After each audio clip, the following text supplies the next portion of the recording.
नमस्कार दोस्तों, JP stenography YouTube channel पर आपका स्वागत है। यह डिक्टेशन 100 शब्द प्रति मिनट का होगा, जो कि 5 मिनट 30 सेकंड तक बोला जाएगा। जनसत्ता से लिया गया है। 10 सेकंड बाद स्टार्ट किया जाएगा। दोस्तों, अगर आप चैनल पर पहली बार आए हैं तो चैनल को सब्सक्राइब जरूर करें, साथ ही बेल आइकन भी ऑन कर दें ताकि आपको डेली नए नए शब्दों की डिक्टेशन की नोटिफिकेशन सबसे पहले मिलती रहे। Ready, start. पश्चिम बंगाल में राजनीति और हिंसा इस कदर एक दूसरे से नालबद्ध हो चुके हैं कि वहां कोई मामूली चुनाव भी बिना मारपीट, गोलीबारी, हत्या के संपन्न नहीं हो पाता। वहां के पंचायत चुनावों में मतदान के दिन बड़े पैमाने पर हुई हिंसा इसका ताज़ा उदाहरण है। जब चुनाव की तारीख घोषित और नामांकन की प्रक्रिया शुरू हुई थी, तभी से हिंसा का सिलसिला शुरू हो गया था। इन चुनावों में बड़े पैमाने पर हिंसा की आशंका जताई जा रही थी, जिसके मद्देनज़र व्यापक सुरक्षा व्यवस्था पर जोर दिया गया। केंद्रीय बलों की तैनाती का प्रस्ताव रखा गया था, जिसे लेकर वहां के उच्च न्यायालय में भी मामला गया था। आखिरकार उच्च न्यायालय ने केंद्रीय बलों की तैनाती को मंजूरी दे दी थी।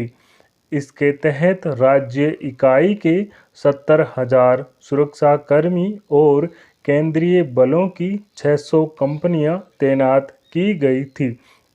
इसके बावजूद इतने बड़े पैमाने पर हिंसा हो गई, जिसमें बारह से अधिक लोग मारे गए और बहुत सारे घायल हो गए।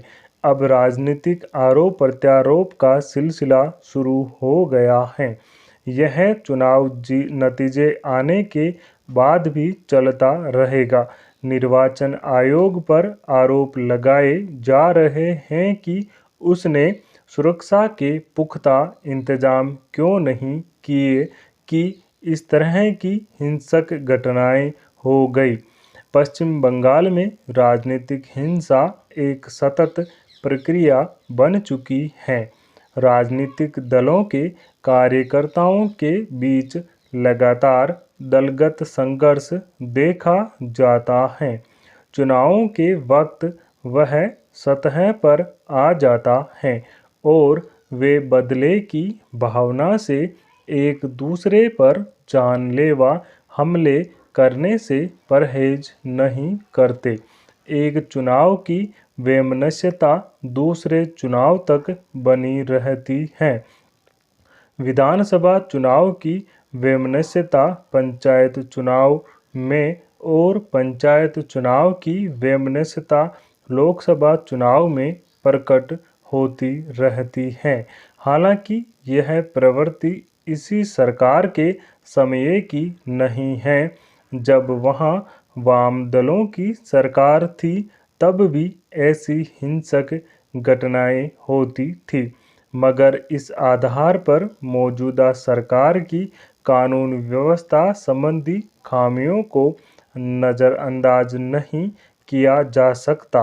वाम दलों की करीब 30 सालों की सतत सत्ता के बावजूद वहां न लोगों के जीवन स्तर में कोई उल्लेखनीय सुधार नजर आया, न कानून व्यवस्था भरोसेमंद हो पाई। तब लोगों ने सत्ता परिवर्तन का मन बनाया था और उम्मीद की जा रही थी कि ममता बनर्जी उन अपेक्षाओं पर खरी उतरेंगी। मगर निराश करने वाली बात है कि कानून व्यवस्था में कोई सुधार नजर नहीं आया।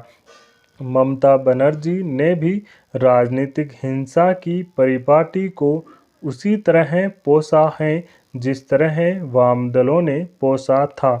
वे अपने कार्यकर्ताओं की आपराधिक गतिविधियों के बचाव में खुद थाने में जाती देखी गई हैं।